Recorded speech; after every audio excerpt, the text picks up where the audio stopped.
Sounding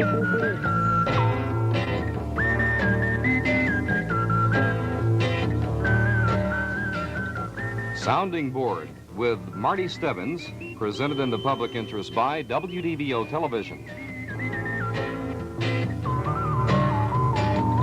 Good afternoon. Welcome to Sounding Board. My guest today, Frank Dama, who's with Florida Casualty Repair Service Company. He says that declining moral standards, inflation, recession, and unemployment are, in his opinion, the most critical issues facing our nation. Is that right, Frank? Marty, you couldn't state it more precisely, yes. And indirect taxes, too. And this is what we're going to talk about this afternoon.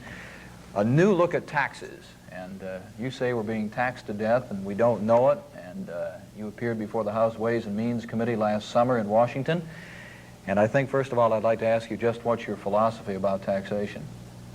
Well, Marty, I think I'm not unique in my feeling basically about taxes. I know, as everyone does, that they're necessary for government to give us the services that we demand. But I feel very, very strongly that the tax structure, whatever it may be, should first satisfy only the things that we need. Secondly, it should be a very highly visible tax structure so that you and I as taxpayers know what we are paying for, and roughly at least the manner in which we are paying for it. Too much of our tax structure is in what I refer to as the indirect tax area, where the consuming public has no conception at all that they even pay in a tax other than the ultimate terminal sales tax of a sales tax if they're applying a sales tax on a particular commodity in a particular state. And all of my efforts in the last 5, 6 years particularly have been directed in finding out what the magnitude of these indirect taxes are, define them, try and identify just exactly where they're placed, and most importantly of all, how do they affect the economy? As a businessman, I know this, that every time I buy a piece of lumber and resell it, I have to mark it up. Now, obviously, when I bought that piece of lumber, the man ahead of me and the man ahead of him and the man ahead of him paid taxes. They also paid corporate taxes. So when I bought that lumber, say at $1 for a piece of lumber, I paid how much in previous taxes that have been applied. Then I add my margin to it, and I too have to add my taxes, both indirect and corporate, to the cost of that product, so that when you as a consumer buy that product, if I bought it for $1, I'd sell it to you for $1.40. That 40 cents margin in there includes a certain amount of my corporate taxes, because I'm interested in a return on equity after taxes, and I'm going to make that if I can. I have to stay in business, keep my employees employed, and so on. Well, I've been endeavoring to identify. Well, our first effort to identify this was to see if any economist of note or otherwise had done any research in this area. And the truth is, sad to say, no economist of note or otherwise has ever really gone into the nitty-gritty of where the taxes are placed, how much of them, how much they're marked up from step to step in the distribution and manufacturing chain to the consumer. So we have done this with our limited resources, and we come up with an absolutely shocking figure, starting with a figure of 9.1% of the GNP, which Uncle Sam, the Commerce Department, confirmed by the IRS Bureau, indicate that 9.1% of the taxes that are paid into government at all levels are what are termed indirect taxes. These taxes are license taxes, miscellaneous things of all sorts, but not including sales tax and not including ad valorem taxes. They're indirect taxes. Sales taxes and ad valorem taxes are something that we can see. There, you can see those. They're highly visible, so whenever somebody is boondoggling with it, you fight back, and rightly, that's what it should be. Well, anyway, in taking this product, say from a mine, an ore mine, and following it through 5 stages of manufacture and distribution to the consumer, and this is a conservative estimate because most products will go through 7 individual hands before they finally get to the consumer. They're marked up each time, as I've explained. This figure comes out to a total overall figure of 35% of the consumer cost of the product. Now, we're not ready to argue that point. We set this up as a hypothetical example, but we've backed it up and documented as best we can with a lot of statistical data. It needs more purging. Before I'd be ready to say conclusively that this is the fact, I would want to go from the mine or the farm to the consumer on at least 15 representative products.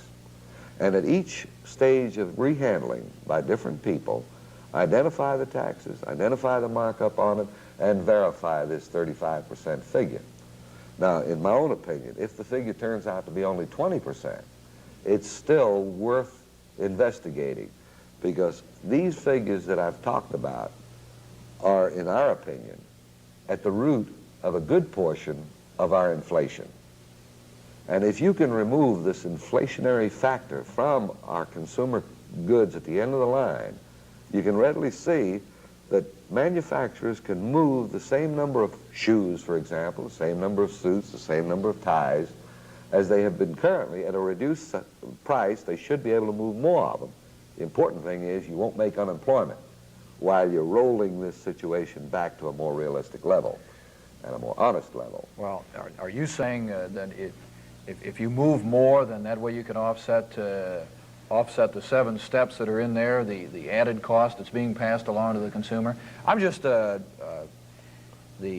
businessman has got to cover himself in each of these 7 steps along the way. All right, how can he overcome those taxes that are just part of the whole system, part of the whole operating procedure? We get down to a solution now, a little ahead of the full explanation of the work that we have done. And I would not, by any stretch of the imagination, recommend that we eliminate the 7 steps, because there's no way to run our economy. There is a good economic reason for each of the people in between handling it. For example, General Motors must have 24,000 sub-suppliers and subcontractors, and they themselves are a tremendously massive organization. So the in-between people serve a very needful economic function, or they wouldn't exist. Competition would drive them out immediately.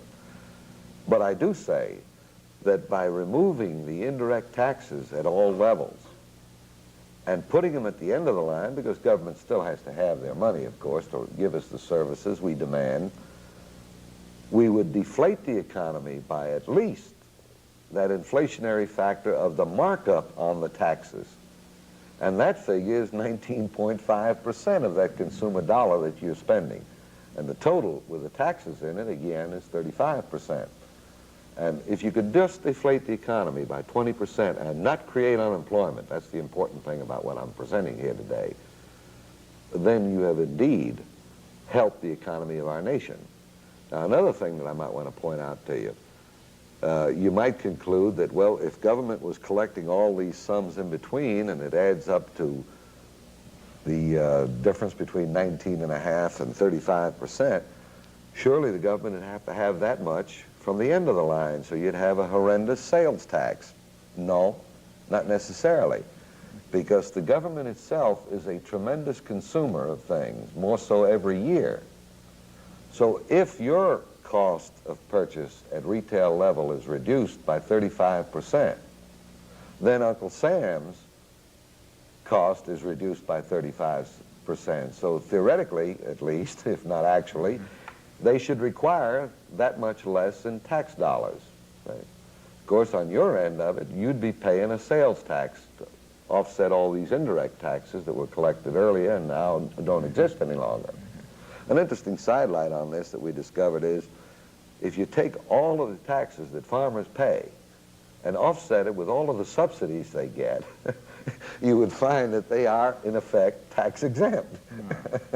This is the sort of foolishness that we cover up constantly. Now, let me hasten to add, Marty, I am not attacking any business, not Ford Motor Company, not General Motors, not my own little business. This whole system of taxation grew out of historical precedent and the ease with which politicians find that they can impose an indirect taxes where you think that somebody else's ox is being gored. But in the end, the consumer who buys that product is paying for everything that is related to the cost of that product, bar none. There is absolutely no cost involved. The production, distribution, investments in a product that you buy that isn't covered by your purchase. Pine oil power you can see. All the power you need is in Texai's Pine Power Disinfectant to clean, deodorize, and disinfect in one application. Now cleans more dirt, kills more kinds of household. Start to talk about an international level as opposed to something that's domestic. Let's use workable. Let's use an illustration. Let's say General Motors puts out an automobile, which under the new system, instead of selling for $3,000, would sell for $2,000. Well, say we want to compensate government at all levels for taxes that they haven't already collected, so we'll add a 20% sales tax. That's what, 20 times 4, $400. Okay, but that vehicle reaches a port of export at $2,000. At that point, our legislators in Washington and our president can have a ball.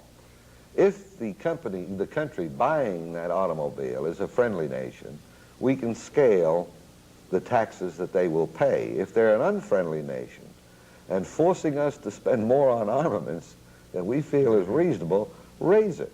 Because in world competition, you've got a $1,000 margin to play with, you see. Because currently that car is hitting the port of embarkation at $3,000. Under the proposed system, we would hit that at approximately $2,000. You've got a $1,000 spread Leverage there. And you can play all kinds of interesting games with this in the international field, including the one that I just mentioned. And to me, it's sort of poetic justice, frankly, to let those people who are harassing us around the world, who need our products, help us to offset our defense budget by making them pay a higher tax. Now, this is a substitution because, in effect, what we are doing in many instances is we're shipping our stuff over there, we're lending these countries money to buy our stuff, and they're buying it and they're paying this highly inflated price that I've described. Well, this would eliminate all of that. On a local level, if you want an interesting experiment, you have a man who's on welfare. Well, today you have to pay him enough to live, right? But remember, he is paying every bit of that 35% that I described earlier. So you've got to give him that much more money to live on. But if you identified your welfare people, and there are many ways of doing it without harassing the man or hurting his dignity, you could give him 35 cents less on the dollar that he needed by simply excusing him from taxes, say. So that when he went into a store and bought something, he'd produce his identity card, he's on welfare, so he wouldn't pay the sales tax at the end of the line that I described earlier. Loss of income to the government? Well, I don't know that it makes much sense for the government to have to take not only the cost of the product, but the cost of the taxes, the markup on the taxes, the cost of dispersing these funds, which is no insignificant item. Because every time a dollar goes to Washington, a dollar does not come back to Panama, to Orlando or Panama City or Florida generally, say, or any other state for that matter.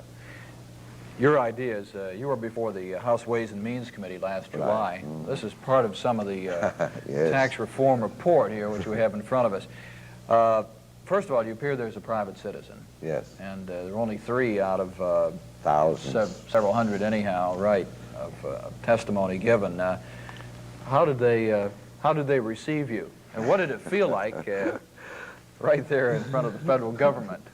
Well, Marty, let me put it this way. I poured a cup of tea into the ocean. I didn't raise the tide, so I came away terribly, terribly disappointed. No, the presentation before the House Ways and Means Committee was primarily a disappointing one. There are 37 members who sit on that committee, and I don't think in the morning that I was there, the whole day that I was there, more than 6 active members showed. And the apparent discourtesy that the chairman showed to me, and I was one of the first of the independent testifiers, it hurt me until I saw the attitude of the council or of the group to the other two speakers, individual speakers who came in behind me. And then I felt rather flattered that at least I had gotten some attention. But on reflection, I have to defend this seemingly unwarranted criticism. Prior to our presentation to the House Ways and Means Committee, 800 pages of testimony had been given to that group.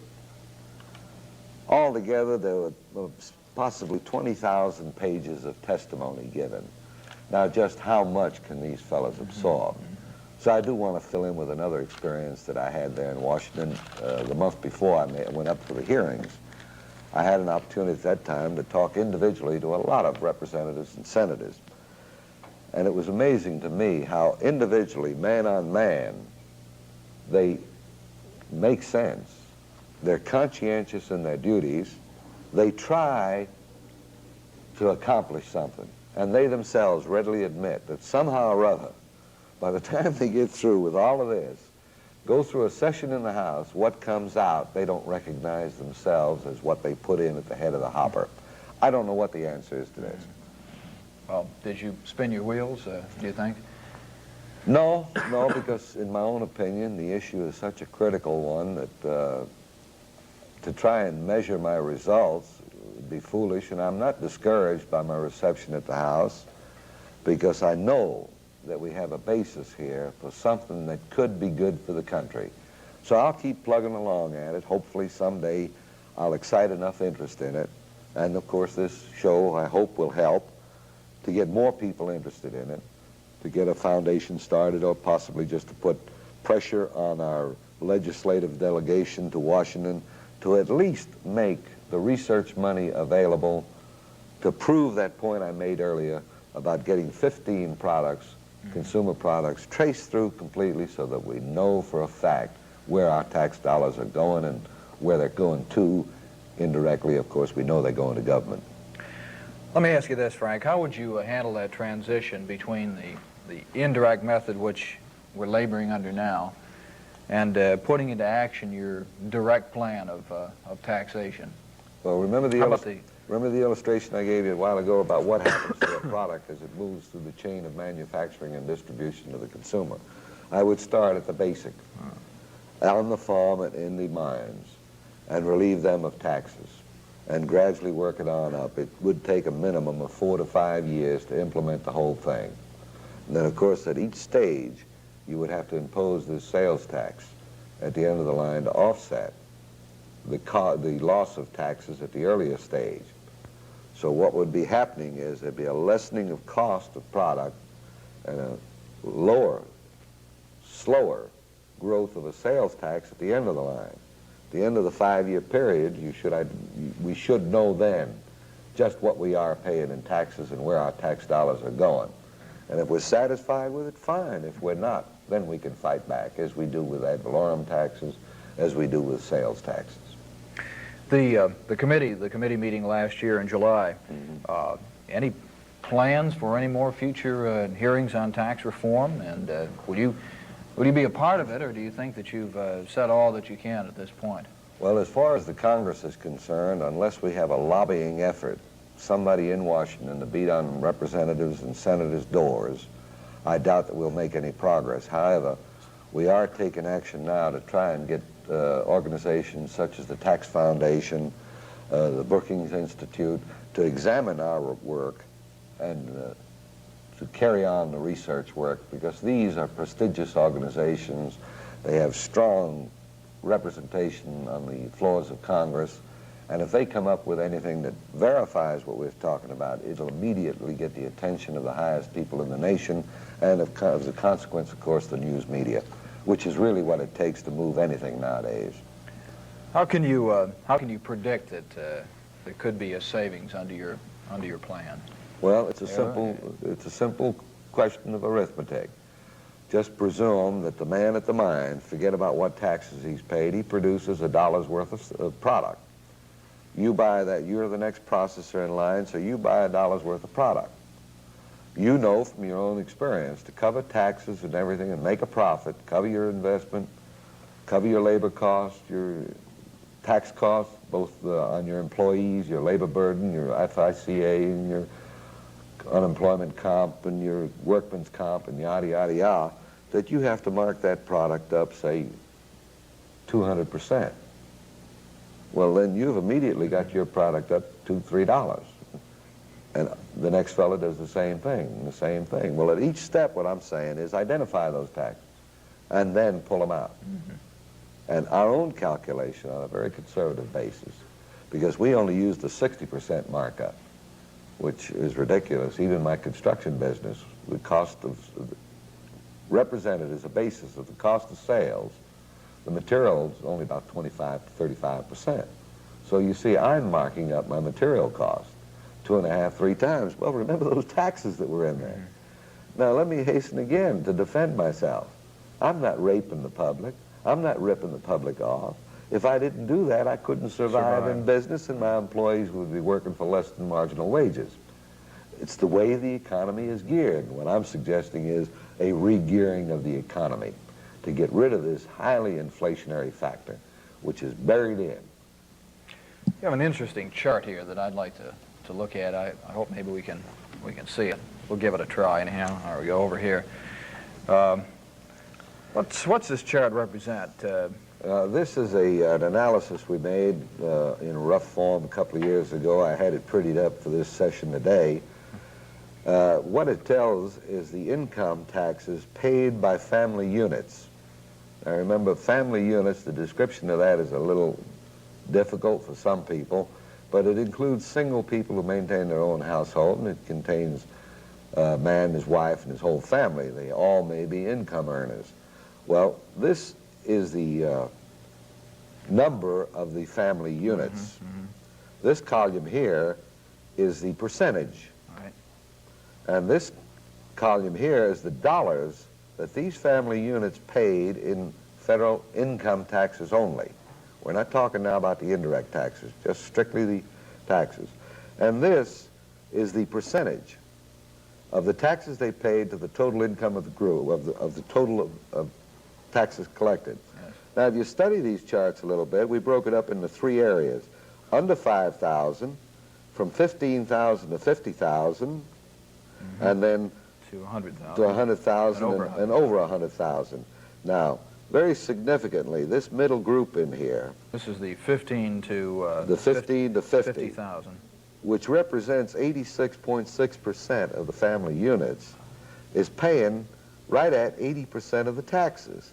Now, you tie back in the indirect taxes, and that family group that we just described is paying 85% of these indirect taxes. Now, this chart shows another thing that's very interesting, and it's since been confirmed by some rather prestigious economists, Peckman and Orkin, in a paper they did for the Brookings Institute.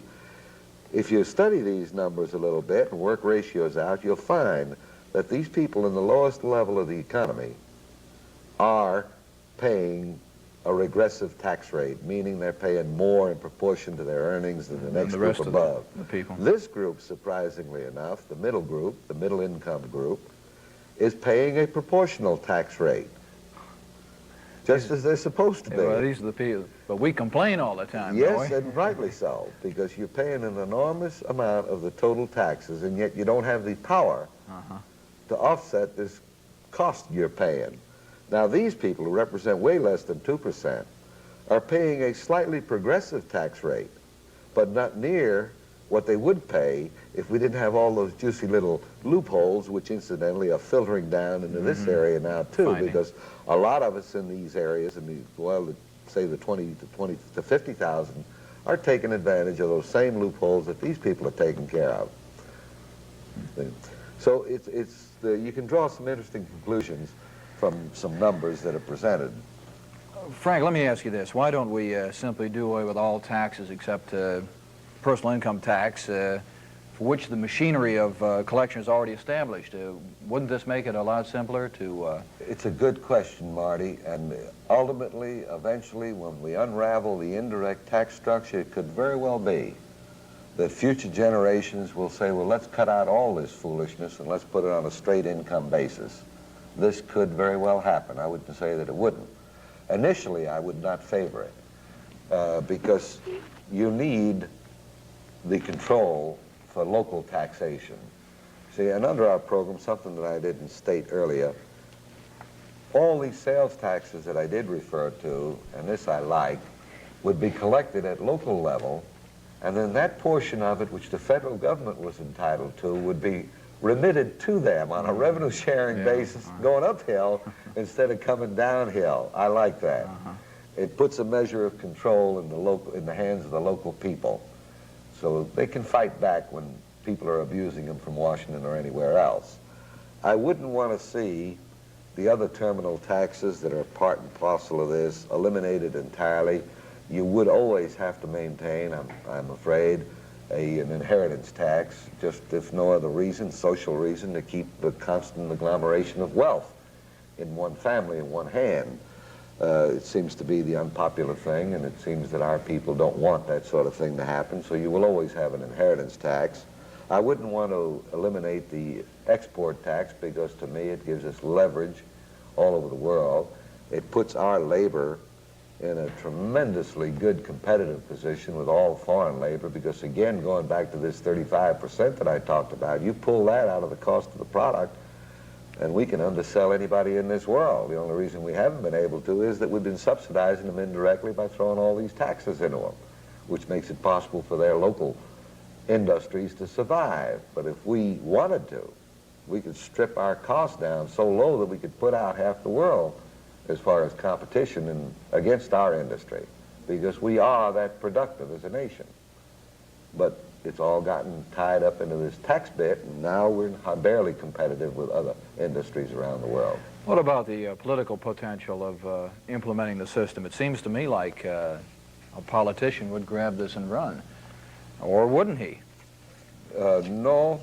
I've tried on enough politicians, and we've had some frank discussions on it, and the thing that frightens them most of all is that it's implicit in this document that when you remove taxes, indirect taxes, particularly the corporate tax, I don't trust myself even not to get unusually greedy when I have no taxes facing me, no controls on me. Control of greed. So you've got to control that greed, unfortunately. And when you remove corporate taxes, if you don't put an excess corporate profits tax on, or an excess profit tax on, you're going to encourage people to lose control of their greed. And immediately a politician sees that, or a big businessman sees that, and he throws up his hands, the whole program is no good any longer. Short-sighted perhaps, but nevertheless that's the reaction. I think as time goes on, however, there will be some politicians who will get on the bandwagon. Let me interrupt you right there. We've run out of time talking about taxes, something we can't seem to get away from, but maybe, Frank, you've got a solution. Thank you for joining me today. Thank you, Marty.